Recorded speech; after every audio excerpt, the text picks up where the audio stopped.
Le monde doit se regarder en face, sans complaisance. Les valeurs que nous avons juré de défendre sont piétinées dans plusieurs régions du globe. Que l'on soit à Gaza, à Tel Aviv, à Dakar ou ailleurs, chaque être humain est porteur de cette égale dignité.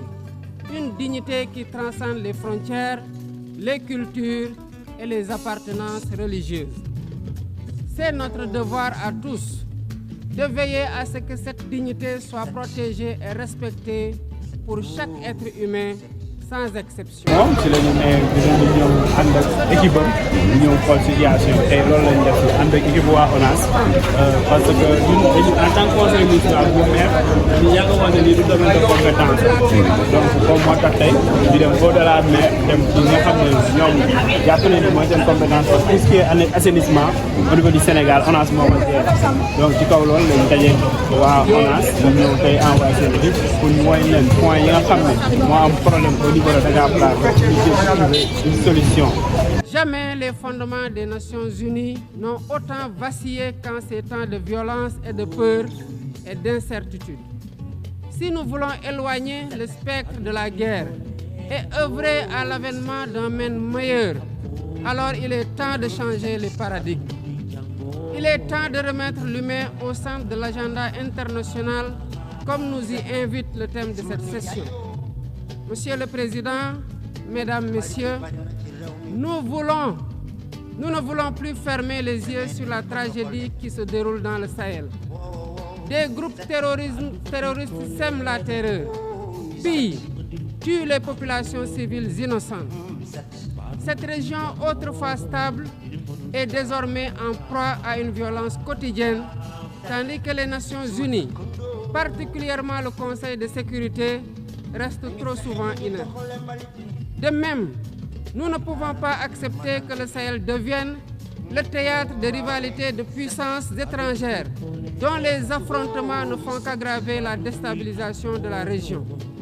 Je dois rappeler ici que la paix et la sécurité de l'Afrique sont indissociables de la paix mondiale. Il est impératif que le Conseil de sécurité remplisse pleinement son rôle de garant de la stabilité internationale. J'exprime à nouveau la préoccupation du Sénégal face à la situation tragique qui perdure en Palestine.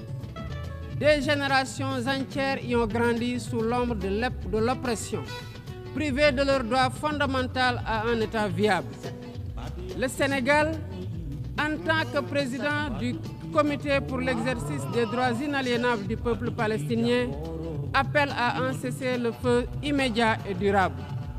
Nous réitérons notre soutien à la solution des deux États, avec Jérusalem-Est comme capitale de la Palestine, conformément aux résolutions pertinentes des Nations Unies.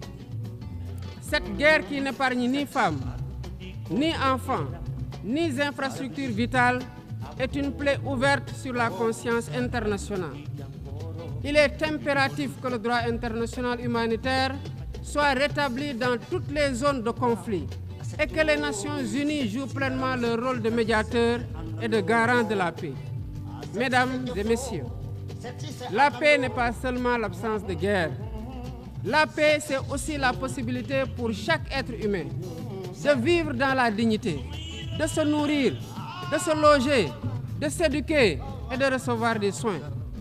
Or, aujourd'hui, plus de 750 millions de personnes ne mangent pas à leur faim et des millions basculent chaque jour dans l'extrême pauvreté. Ces chiffres éloignent de plus en plus le monde des objectifs de développement durable fixés pour 2030. Nous ne pouvons plus accepter que les mécanismes de gouvernance mondiale continuent de reproduire ces inégalités. Il est alors temps de rompre avec la logique du chacun pour soi et de bâtir un nouveau contrat social global fondé sur la solidarité et la coopération. Ce contrat doit inclure des réformes majeures pour s'attaquer aux défis politiques, économiques, environnementaux de notre époque. Premièrement, il est impératif de sauvegarder et de renforcer le multilatéralisme comme cadre unique d'action pour la paix et la sécurité internationale.